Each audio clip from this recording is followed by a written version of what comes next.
Greetings. I'd like to today talk about the rise of anti-Judaism from a historical perspective. So, welcome everyone. We're going to explore one of the most historically significant and sobering chapters in the development of early Christianity, the rise of what scholars call anti-Judaism. Now, that's a loaded phrase. When we say anti-Judaism, we're not immediately talking about the kind of violent anti-Semitism we associate with modern history.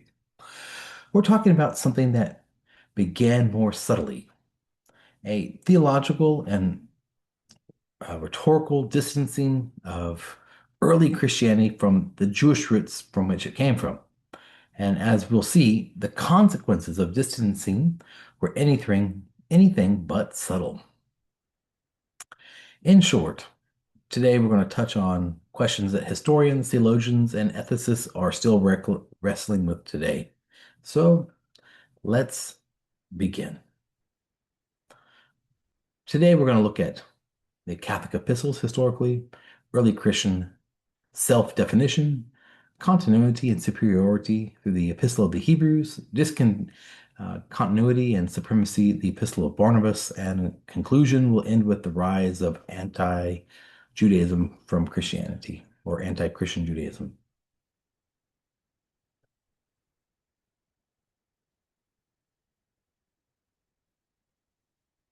So, what are the Catholic epistles? Before we get into the theological arguments, let's set the scene. The texts we're looking at today fall under the category of what scholars call the Catholic epistles. Now, when we hear the word Catholic here, I want you to set aside any association with the Roman Catholic Church. The word Catholic here is being used in its original Greek sense. It simply means general or universal. The Catholic epistles include Hebrews, James, 2nd Peter, 1st, 2nd, and 3rd John, and Jude. What makes them Catholic is that they weren't written to a specific congregation dealing with a specific problem, unlike, say, Paul's letter to the Corinthians, which is very much tailored to issues in Corinth. These letters address Christianity as a whole. They're big picture documents. And one of the biggest picture questions that these letters deal with, identity. So, what does it mean to be a Christian? And perhaps more poignantly, what does it mean to be a Christian rather than Jewish in these texts that originate? So let's think for a moment about how the social groups in general form their identities. Every group, whether it's a religion, a political party, or a nation, or even a sports team, defines itself partly by who it is and partly by who it is not. Early Christian and early Christianity was no different. The movement began, of course, as a sect within Judaism. Jesus was Jewish, his disciples were Jewish, the earliest Christians worshiped in synagogues and observed Jewish law. But the movement grew, and especially as it spread to non-Jewish Gentile communities throughout the Roman Empire, a tension emerged. Christianity needed to explain itself. It needed to answer, what is our relationship to the Jewish tradition we came from? Are we different? Are we fulfilling it? Are we separate from it? Or are we its replacement, which became a problem through theology later? Different early Christian writers answered that question in very different ways. I'm only going to look at two key texts that represent two different answers, the Epistle to the Hebrews and the Epistle of Barnabas. First, we'll look at the text of the Epistle to the Hebrews. And right away, we hit an interesting wrinkle. This isn't really an epistle at all. A genuine epistle or a letter would have a greeting at the beginning identifying the author as recipients. Hebrews has neither. It jumps straight into the theological argument. Most scholars today believe it was written as an early Christian homily or treatise, essentially a sermon put to paper. It has traditionally been attributed to Paul, but if you read it alongside Paul's undisputed letters, Romans, Galatians, or Corinthians, the language and the theological emphasis are quite different. Most scholars don't think Paul wrote it. The core argument is Christ is superior from this book. So, what does Hebrew argue? The central claim is Christ is superior to everything that came before him in Judaism. Superior to the prophets, it argues, superior to angels, superior to Moses, And that's a big deal because Moses was a lawgiver, the central figure of the Jewish faith, superior to Joshua, superior to the Jewish priesthood. And Jesus doesn't just bring a better covenant in some vague sense, according to this epistle. He brings a superior covenant, a superior sanctuary, a superior sacrifice. Everything Judaism had, Christianity has, only better, according to this argument of the epistles. So we have to see this Platonic framework. Now, here's something fascinating about how the author of Hebrew makes his argument. He borrows from Platonic philosophy. In Platonic thought, everything in the physical, material world is an imperfect reflection of a perfect, ideal reality that exists in a higher realm. The author of Hebrews applies this framework to the relationship between Judaism and Christianity, which in Christianity is called the Old Covenant or the Tanakh, in the Jewish Testament, the Mosaic Law, the temple, the priesthood, and was real and it was true, but it was a shadow, an imperfect foreshadowing, the book of Hebrews says, of the perfect reality that Christ would bring. So think of it like a blueprint versus the finished building.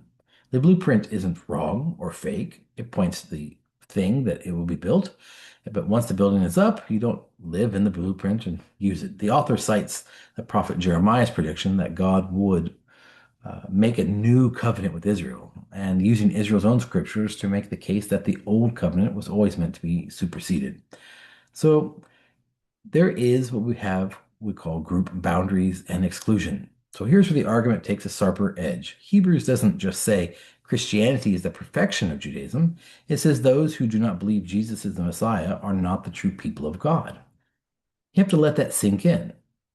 This book is claiming that Jewish people who continue in their tradition, the tradition of their ancestors have maintained for millennia, are being told that they're outside God's covenant. And this is a significant theological claim being made in this book with social consequences that are real. And yet, notice that the Hebrews author still respects the validity of the Jewish tradition. The old covenant was real. It points to something greater. And this is what scholars call supersessionist or supersessionism, or what also became known as replacement theology, the idea that Christianity supersedes or replaces Judaism, but acknowledges its role as a necessary precursor.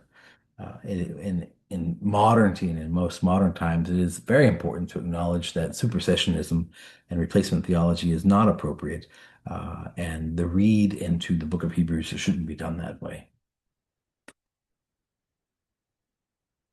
So we start to see that there's a uh, discontinuation and a supremacy discussion with the Epistle of Barnabas. In this slide, you'll see this contrast, a key contrast that we need to understand today. The one on the left, you have Hebrews. On the right, you have Barnabas. Both are anti-Jewish in the broad sense. Both use the Jewish scriptures to argue that Christianity has surpassed Judaism, but they do it in two different ways. Hebrews says Judaism was a good thing, it was true, it was given by God, and it was preparatory and a shadow of something to come. Christianity is the fulfillment. While the Barnabas, Epistle of Barnabas, says something far more radical, that Judaism was never what the Jews thought it was. The Jews have misunderstood their own scriptures, that the Old Testament is a Christian book, not a Jewish one, and Judaism isn't the foreshadowing of Christianity, it's a mistake. So you could see there's a huge difference, and Hebrews is competitive but respectful, but the Epistle of Barnabas is dismissive, and Barnabas is considerably more dangerous when we're talking about replacement theology and the rise of anti-Semitism. So we're going to talk about authorship. Who wrote Barnabas? Let's look more carefully at this book. The Epistle of Barnabas was named after Paul's companion Barnabas, presumably to give it apostolic authority, but modern scholars are confident it was written long after Barnabas' death, most likely around 130 CE. It was considered scripture in parts of Egypt well into the 4th century. It even appears in the Codex Sinaiticus, one of the oldest complete manuscripts of the Bible. It didn't even ultimately make it into canon, but for a while it was in serious contention. There are four key arguments that the book of Barnabas makes, and that together they constitute a complete rejection of the legitimacy of Judaism. So at first it says that there is a broken covenant. It says that in the Barnabas argues the Jews broke their covenant with God the very moment they received it. His evidence, he writes, that when Moses came down from Sinai and found the Israelites worshiping the golden calf, he smashed the stone tablets. For Barnabas, this isn't just a dramatic narrative moment, it's a theological statement. The Jewish covenant, he believed, was shattered before it even had a chance to take hold. Then, the second key argument is misreading scripture. Barnabas' second argument is about biblical interpretation. He claims that Jews have always read their scriptures literally, and that's where Judaism went wrong. The true meaning of the Old Testament is allegorical, he believes, and when you read it allegorically, it all points to Jesus, he believes. He believes that the dietary laws, don't eat pork, don't eat shellfish, are not actually about food. According to Barnabas, they're symbolic warnings against associating with certain kinds of people. The Jews, by following these laws, literally missed the point entirely, according to Barnabas. So this idea is completely different for Hebrews, but then also begins the beginning of the rise of anti-Judaism. The third argument Barnabas makes is that the ownership of the Old Testament is this is most perhaps the most audacious claim. Barnabas argues that the Old Testament is not a Jewish book. He believed that it was never meant for Jews and it entirely belonged to Christians, and that Jews have no rightful claim to their scriptures. Take a moment to appreciate really how radical Barnabas' statement is. Imagine someone telling you that the founding documents of your faith, the text that your community has preserved and transmitted for 1,000 years, actually belong to someone else who understands them better than you. That's what Barnabas is claiming. And his fourth key argument is that Christianity is the true heir of Israel. He believes that everything together, Christianity does not stand in continuity with historical Judaism. But it nonetheless is the rightful heir to all of Israel's promises that Christians would get the inheritances and Jews would get nothing as part of that. So the rise of anti-Judaism begins with these texts.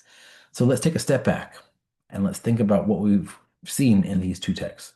Both the author of Hebrews and the author of Barnabas were trying to do something understandable. They were trying to justify their relatively young minority religion in the face of much larger, much older, much more established tradition. Judaism in the first and in the second centuries was recognized religion in the Roman Empire. Christianity was not. Christianity was new, often persecuted, and frequently misunderstood. These authors need to explain why should anyone take that movement seriously. And their strategy was to claim the authority of the Jewish scriptures and the Jewish God while simultaneously distancing themselves from the Jewish people. In other words, they believe that they keep the book, but they reject the community from which it came from. By the second century, what began as a boundary drawing had become, in Christian communities, an active theology of Jewish rejection. Christians didn't just say we're different from Jews. Some began to say Judaism is false. Jews are cursed, or the most terrible trope of all, that the Jews killed Jesus. And we know that where this trajectory led. It led to anti-Jewish rhetoric of early Christian texts like Barnabas that laid theological groundwork that would, over centuries, contribute to discrimination, forced conversions, pogroms, and ultimately the Holocaust. I want to be clear. The author of Hebrews and Barnabas were not orchestrating a genocide. They were theologians trying to work out their faith in a complex political environment. But words have consequences, ideas have consequences, and that the idea that Jewish people are rejected by their own God, and that their scriptures aren't theirs, and that they are spiritually null, that idea did real harm and was invalid. These two key phrases from our text capture this well, that Christians rejected a connection with Judaism, but continued to affirm the relationship to the promises of the Old Testament, and that this anti-Jewish rhetoric was at its origin an attempt to distinguish Christianity from Judaism, not a call to violence, but rhetoric outlasted its original context, and the consequences were devastating. So, our key takeaways today. Let's wrap up. The Catholic epistles address universal Christian concerns, including foundational Christian questions of what Christianity's relationship to Judaism should be. Early Christianity needed to define itself over Judaism as the two traditions separated. That process of self-definition produced anti-Jewish rhetoric. The epistle to the Hebrews represented a continuity model. Judaism was real and true, but it was a foreshadowing that pointed to Jesus, and Judaism's perfection is what the book of Hebrews defined.